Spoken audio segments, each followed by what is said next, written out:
Good morning students, welcome back in my class physics bye Ankit sir. ठीक है, तो आज के क्लास में हम लोग सीखेंगे different terminology associated with wave. कौन सा वेव? Sound wave. जिस तरह से हम लोग टर्मिनोलॉजी पढ़े थे लाइट वेव में, उसी तरह से साउंड वेव का भी टर्मिनोलॉजी है। तो क्या क्या टर्मिनोलॉजी है इसको हम सीखते हैं। ठीक है, तो एक फिगर आपको याद होगा, सिंपल पेंडुलम। याद आ रहा है figure? Simple yes sir. Pendulum. ठीक है, तो इसके हेल्प से आपको हम सारा टर्मिनोलॉजी बताएंगे। ठीक है, तो एक एक टर्मिनोलॉजी को पहले हम लिखते हैं, आप लोग उसको रिमेम्बर करिएगा। पहला है ऑक्सीलेशन। पहला क्या है? ऑक्सीलेशन। ऑक्सीलेशन या फिर इसको हम लोग बोलते हैं वाइब्रेशन। दोनों में क्या डिफरेंस है अभी क्लियर हो जाएगा। ठीक, देखिए, अगर सिंपल पेंडुलम में बात करें तो सिंपल पेंडुलम में एक स्ट्रिंग होता है और एक मेटालिक बॉब होता है। ठीक है, इस मेटालिक बॉब को अगर किसी एक एंड पर ले जाएंगे, सपोज एंड ए पर ले गए, ठीक है, अब इसको यहाँ से ड्रॉप कर देना है, छोड़ देना है, तो कहाँ जाएगा? ये यहीं पर रुका हुआ रहेगा, सी पर जाएगा, बी पर जाएगा, कहाँ जाएगा बताइए? इसके साथ क्या होगा? ये कैसा बिहेव करेगा?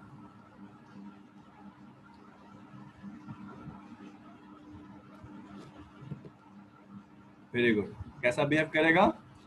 ये चला जाएगा सी पर और उसके बाद चला जाएगा बी पर। जी ठीक सर। है, अब ये बी पर जाकर रुक जाएगा कि वापस आएगा? सर वापस जाएगा। Very good. बी से फिर वापस ए पर आ जाएगा, बी से कहाँ जाएगा? ए पर। और इस तरह से ये कंटिन्यूअस मोशन करते रहेगा। इस तरह से क्या करेगा? कंटिन्यूअस मोशन करेगा, यानी ए से बी, फिर बी से वापस ए, फिर ए से बी, फिर बी से वापस ए, फिर ए से बी। इस तरह से कंटिन्यूअस मोशन करते रहेगा जब तक इसका एनर्जी खत्म नहीं हो जाए। ठीक है, नहीं होता। Very good. जब तक इसमें एनर्जी रहेगा तब तक ये कंटिन्यूअस मोशन करेगा। तो इस मोशन को क्या बोलते हैं? ऑक्सीलेशन। क्या बोलते हैं? ऑक्सीलेशन। तो उसको डिफाइन ऑक्सीजन। कैसे करेंगे? To and fro motion of the bob, to and fro motion of the bob in a simple pendulum, in a simple pendulum is called oscillation. ठीक है, क्या ये डिफिनेशन आप लोग को याद आ रहा है? बताया गया? Yes yes sir. या नो? ठीक, अब देखिए थोड़ा सा इसमें वाइब्रेशन के बारे में करते हैं। वाइब्रेशन क्या होता है? ठीक है, vibration is also a kind of oscillation. ठीक है, वाइब्रेशन भी क्या एक तरह का ऑक्सीलेशन है, बट इसका एम्पलीट्यूड लो होता है। बस इसका क्या होता है? एम्पलीट्यूड लो होता है। ठीक है, तो कैसे समझेंगे इसको? समझिए, सपोज एक रॉड है, ठीक है, एक रॉड है, किसी पॉइंट पर फिक्स है। इस रॉड को आप हल्का सा बेंड करते हैं तो आप देखिएगा ये रॉड जो होता है कंपन करता है, इस तरह से कंपन करता है, बहुत फास्ट कंपन करता है। देखो आप लोग ऐसा, कोई रॉड को यस आप सर। या फिर कोई स्केल को आप थोड़ा सा मोड़ करके छोड़ देते हैं तो उसमें एक वाइब्रेशन आता है, कंपन आता है। ठीक है, यस सर। तो क्यों वाइब्रेशन क्या होता है? जब ऑक्सीलेशन क्या होता है? ऑक्सीलेशन का एम्पलीट्यूड लो होता है। ऑक्सीलेशन का एम्पलीट्यूड लो होता है तो उसको क्या बोलते हैं? वाइब्रेशन। याद रहेगा, oscillation is yes. A kind of, sorry, vibration is kind of oscillation, vibration is kind of oscillation having low amplitude, having low amplitude. ठीक है, चलिए ऑक्सीलेशन हो गया। अब आगे बढ़ते हैं, वन ऑक्सीलेशन। कोई बता सकता है वन ऑक्सीलेशन कब होगा? वन ऑक्सीलेशन कब होगा? ठीक है, अगर ये ए से, अगर ये ए से बी चला जाए, ए से कहाँ चला जाए? बी चला जाए, तो क्या इसको वन ऑक्सीलेशन कहेंगे? यस या नो?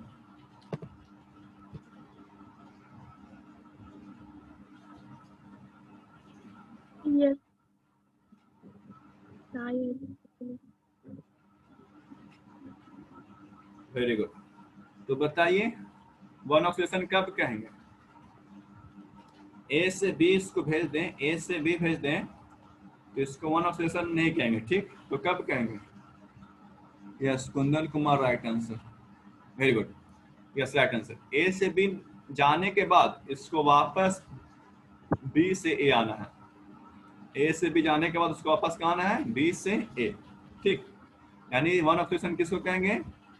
ए बी पर जाने के लिए इसको जाना पड़ेगा सी, सी के बाद फिर से कहाँ जाएगा बी, और बी के बाद फिर से वापस आएगा सी, और सी के बाद फिर से कहाँ जाएगा ए। ठीक है, अब ये आगे बढ़ेगा कि इसको रुक जाना है, यहाँ पर इसको यहीं पर क्या करना है, रुक जाना है। यहाँ पर 1 ऑक्सीलेशन कंप्लीट हो गया, 1 ऑक्सीलेशन क्या हो गया, कंप्लीट। अगर आगे बढ़ेगा तो फिर 2 oscillation, 3 oscillation, 4 oscillation, 5 oscillation, 6 oscillation, इस तरह से बढ़ जाएगा। 1 ऑक्सीलेशन में आपको ए से बी जाना है और बी से फिर से वापस ए आ जाना है। ठीक है, तो चलिए 1 ऑक्सीलेशन को डिफाइन करते हैं। When A Bob moves from one extreme position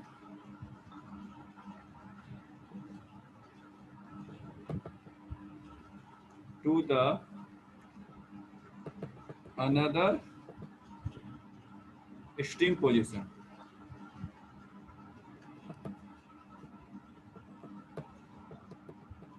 then comes back to the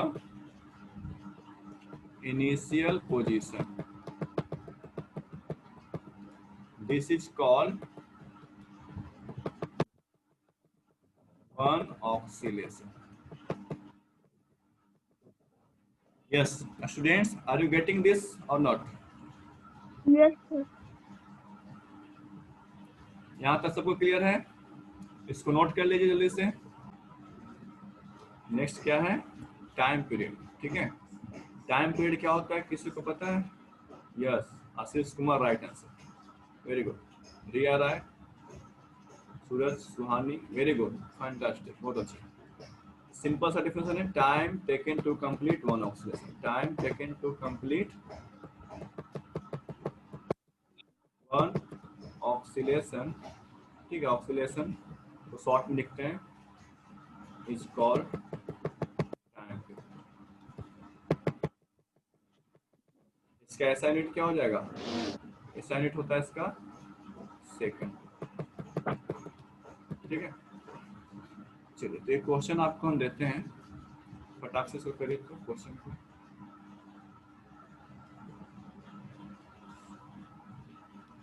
एक क्वेश्चन है, if a simple pendulum do 20 oscillation in 1 minute, then what is the time period? जल्दी बताइए, इसका आंसर जल्दी बताइए। वेरी गुड, आंसर आना शुरू हो गया, नाइस, वेरी गुड। इसका आंसर होगा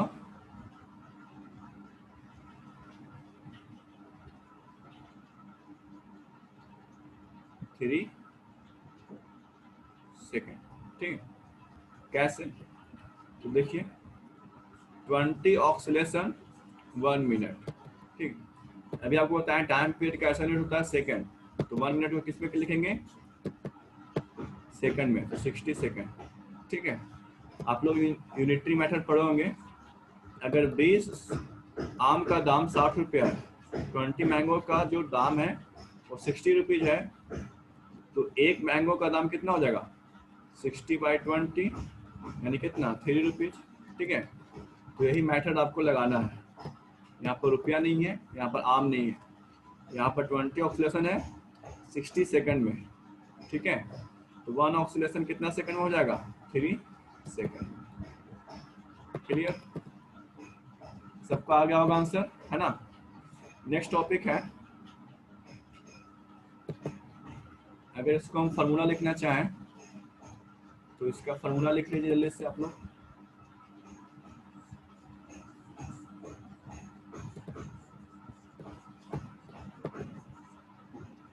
इसका फार्मूला लिख लीजिए, टाइम पीरियड का जो फार्मूला होता है, time taken by number of oscillation. ठीक, अभी और क्वेश्चन करवाएंगे इस पर। नेक्स्ट है frequency. Anybody can define what is frequency? ये लेटर है, इसको बोलते हैं न्यू, NEU। हम लोग पढ़े म्यू, ये आप लोग पढ़ा म्यू फ्रीक्वेंसी, ये आपको हम लोग पढ़ाए थे फ्रिक्शन में, ठीक है। और ये है आपका फ्रीक्वेंसी न्यू, जो भी होता है ना, भी को थोड़ा सा टेढ़ा करके न्यू।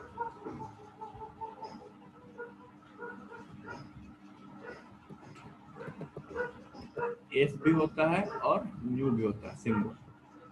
इसका आंसर क्या होगा? राइट आंसर आने लगा है। Yes, total number of oscillation in 1 second. Very good.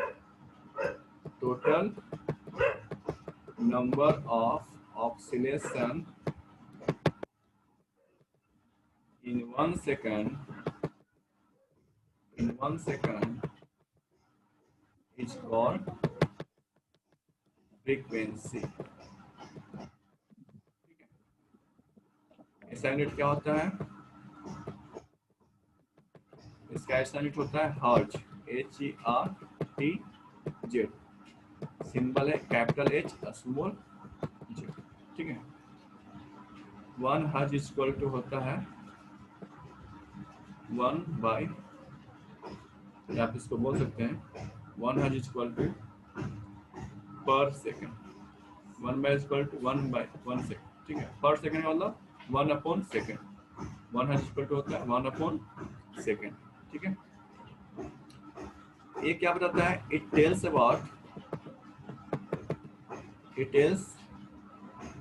About how fast oscillation is perform. हम क्वेश्चन एक दे रहे हैं, इन 1 minute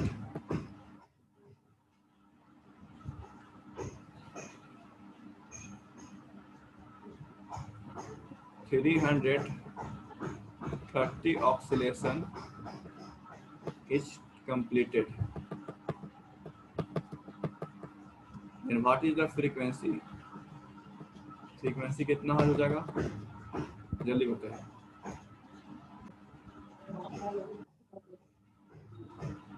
देखिए,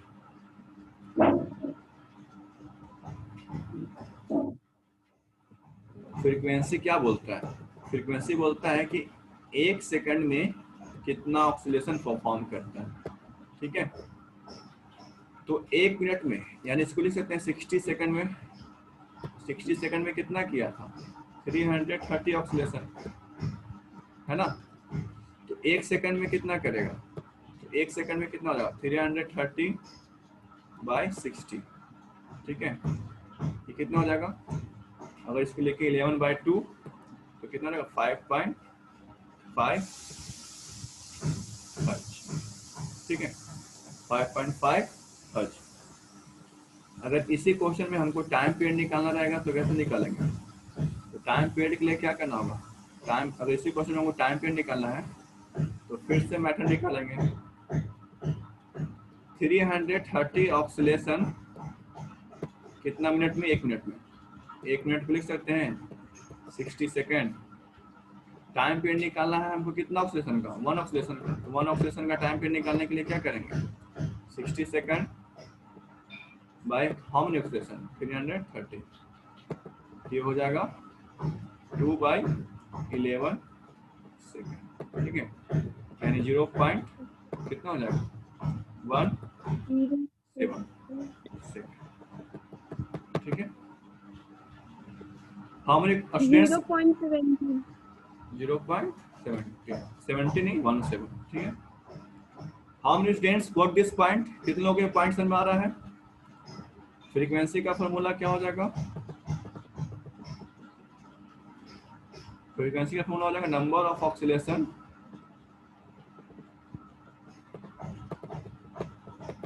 अपॉन टाइम टेकन।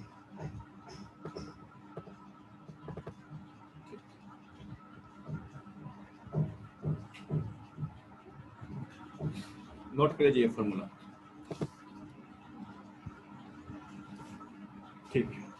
चलिए नेक्स्ट टॉपिक है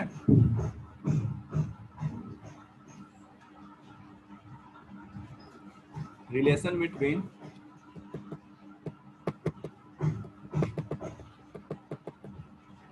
टाइम पीरियड एंड फ्रीक्वेंसी। देखिए, तो इस क्वेश्चन से देखिए टाइम पीरियड कितना आया था, सॉरी फ्रीक्वेंसी कितना आया था 11/2 हर्ट्ज, है ना। टाइम पीरियड कितना है 2/11 सेकेंड। ऐसा क्यों आता है? Because there is relation between time period and frequency. हम कह सकते हैं time period is equal to 1/फ्रीक्वेंसी, या फ्रीक्वेंसी इज इक्वल टू 1/टाइम पीरियड। ठीक है, कोई भी, दोनों एक ही है, इसको नोट कर लीजिए।